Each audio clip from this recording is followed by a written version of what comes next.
আলাইকুম। বিসমিল্লাহির রহমানির রহিম। সবাই কেমন আছেন? আমি আলহামদুলিল্লাহ ভালো আছি। বরাবরের মতো আর একটা পিঠার রেসিপি নিয়ে আপনাদের সামনে উপস্থিত হয়ে গেলাম। তো আজকে বানাবো আমি মুগ পাকন পিঠে। তো আমি ডালটা ভিজিয়ে রেখেছিলাম, শুকনো খোলায় টেলে নিয়ে ভিজিয়ে রেখে তারপর সিদ্ধ করে নিয়েছি। এখন আলহামদুলিল্লাহ সিদ্ধ হয়ে গেছে, কিন্তু ধোয়ার কারণে ভালো করে দেখাতে পারছি না। আর আমি এখানে একটু কালার দিয়েছি, ফুড কালার। আপনারা চাইলে স্কিপ করতে পারেন, আমি সৌন্দর্যের জন্য শুধু দিয়েছি।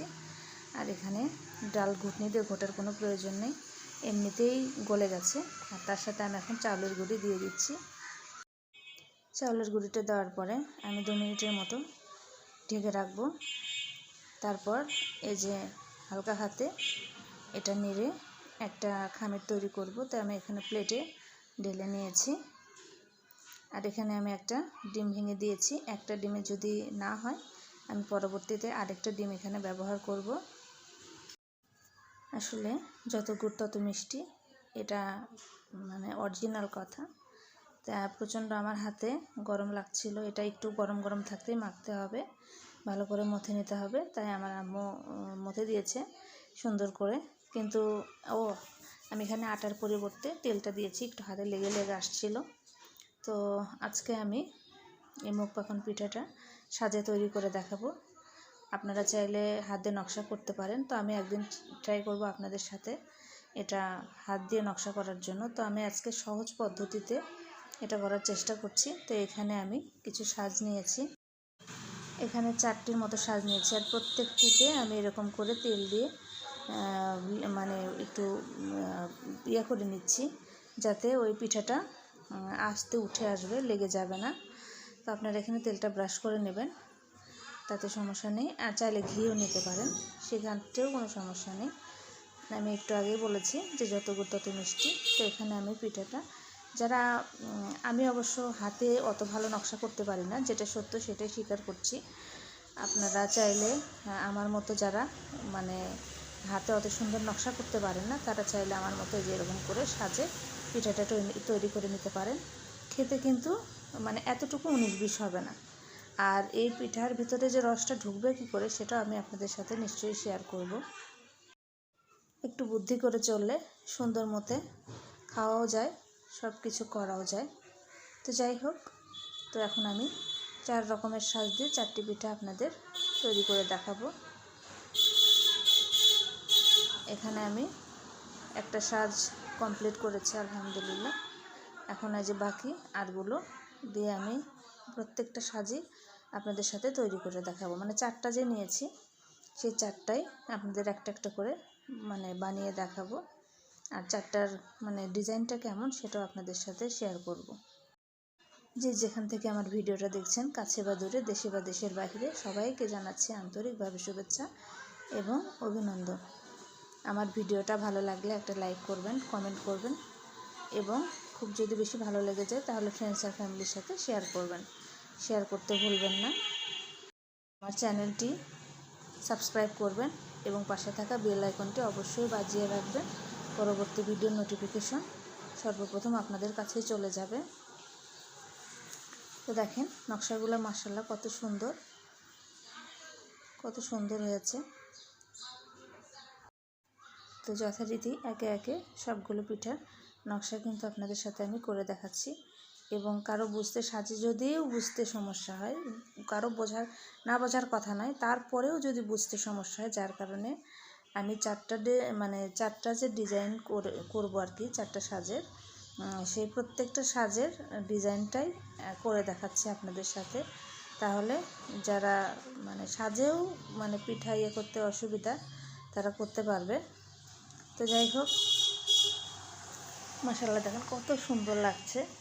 হাত দিয়ে নকশা ছাড়াও যে সুন্দর ডিজাইনের পিঠা করা যায়, তা এই সাজগুলো দেখলেই প্রমাণ। তবে আমি অনেক আপুদের দেখেছি, অনেক খালাম্মা আন্টিদের দেখেছি, সুন্দর সুন্দর ওনারা হাত দিয়ে সুন্দর করে নকশা মতো করছে। আসলে পারি না যে তা না, আমিও পারি, কিন্তু অতটা ওনাদের মতো এতটা সুন্দর হয় না।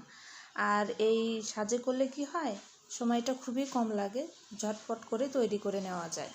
হয়তো বাসায় মেহমান আসছে, এখন পিঠা তৈরি করতে গেলে হাতের নকশা যারা আমার মতো যারা একটু কম পারেন তাদের জন্য একটু অসুবিধাই হতে পারে। তারা এরকম যদি সাজগুলো থাকে, এইগুলো থাকে, তাহলে সুবিধা হবে কি, ডোটা বানিয়ে নিয়ে চট করে এগুলো পটাপট বানিয়ে নিয়ে জাস্ট পিঠাটা তৈরি করে ফেলা যাবে। তো মাশাআল্লাহ করে আমি 4টা ডিজাইনে আপনাদের সাথে শেয়ার করলাম। এই যে 4টা ডিজাইনে আপনাদের সাথে শেয়ার করলাম।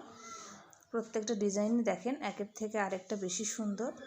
মাশাআল্লাহ, আপনারা আপনাদের পছন্দ মতো মানে সাজগুলো কিনে নেবেন, তাহলেই হয়ে যাবে।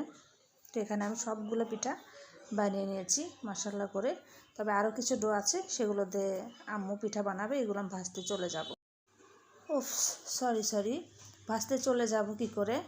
আসলে আমি তো যখন বলেছিলাম যে এই পিঠাগুলো তো তৈরি করলাম, যেহেতু যারা হাতে নকশা কেটে পিঠা তৈরি করে তারা এইগুলো ছিদ্র ছিদ্র করে, যেহেতু এটা মুখ পাখন পিঠা, রসে ডুবাবো, দুধে নয়, রসে ডুবাবো। আর এটা ড্রাই করে রাখবো না, সেক্ষেত্রে যেহেতু এর মধ্যে কোনো প্রকার মিষ্টি অ্যাড করি নাই, ড্রাই করে রাখলে মিষ্টি অ্যাড হইতো, যার কারণে আমি এখানে ছিদ্র করে নিয়েছি। প্রত্যেকটা পিঠায় রসগুলো সুন্দর মতো ঢুকে যাবে। দেখেন এই পাশ থেকে কিন্তু বোঝা যাচ্ছে না আমি যে ছিদ্র করেছি, একটা পিঠাও কিন্তু বুঝতে পারবেন না। যে পাশে ছিদ্র করেছি শুধু সেই পাশটাই বোঝা যাবে। আর ডিজাইনগুলো দেখেন মাশাআল্লাহ কত সুন্দর লাগছে। ছিদ্র করার কারণে কিন্তু পিঠার ডিজাইনটা নষ্ট হয় নাই। এক পাশে ছিদ্র করবেন, এক পাশেই হয়তো একটু খারাপ লাগবে, কিন্তু বাদ বাকি আরেক পাশটা ঠিক যেরকম সেরকমই থাকবে।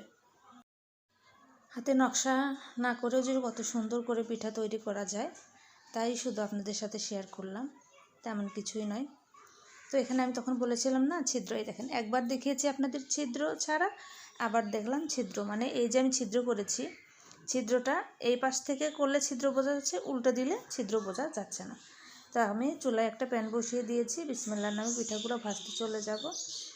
আর পিঠাগুলা প্রথমে তেলগুলো আমি হাইটে গরম করে নিয়েছি, তারপর এখন পিঠাগুলো আস্তে আস্তে দিয়ে দেব, দিয়ে এখন সুন্দর মতো ব্রাউন শেপ করে ভেজে নেব। আর এই ছিদ্রগুলো দেখছেন, এই ছিদ্রগুলোর মধ্যে সুন্দর মতো তেলও ঢুকে যাবে, ভেতরটাও কুক হবে। আর হচ্ছে যে ওই রসটা যখন দেব তখন রসটা সুন্দর মতো স্যুপ করে নেবে। আর এই ছিদ্রটা যদি আপনি উল্টে দেন তাহলে দেখবেন যে কোনো রকম ছিদ্র বোঝা যাচ্ছে না, পিঠার ডিজাইনটা ঠিক ডিজাইনে থাকছে। কোনো মেহমানের সামনে যদি আপনি ধরেন ওনারা বুঝতেই পারবে না, কারণ এটা বোঝাই যাবে না, মাঝখান থেকে সব হয়ে গেল একের মধ্যে দুয়ে। দেখেন আমি বলেছিলাম যে পিঠার মানে বোঝার কোনো উপায় নেই, মানে যে পাশে ছিদ্রটা করেছি শুধু সেই পাশটা বোঝা, ডিজাইন যেহেতু দুই পাশেই উঠেছে, এক পাশে ডিজাইনটা একটু ঘেটে গেছে মানে ছিদ্রটা করার কারণে, কিন্তু আরেক পাশে কিন্তু ঠিক ওই রকমই আছে, কোনো প্রকার কিছু হয় নাই। তো আমি প্রত্যেকবার কিছু না কিছু টিপস আপনাদের সাথে শেয়ার করি, সেটা হচ্ছে এই মুখ পাখন পিঠেগুলো যদি আপনারা একটু মানে অল্প আছে, হ্যাঁ একদম অল্প আছে, হালকা করে ব্রাউন শেপ করে ভেজে নেবেন, তাহলে পিঠাটা মানে দীর্ঘদিন পর্যন্ত সংরক্ষণ করে মুচমুচেভাবে আপনারা খেতে পারবেন। আর যদি এই পিঠাটা মানে বেশি ক্রিস্পিনেস না হয়, একটু নরম নরম থাকে, তাহলে কিন্তু এটা আপনারা বানিয়ে সঙ্গে সঙ্গে খেয়ে ফেলতে হবে।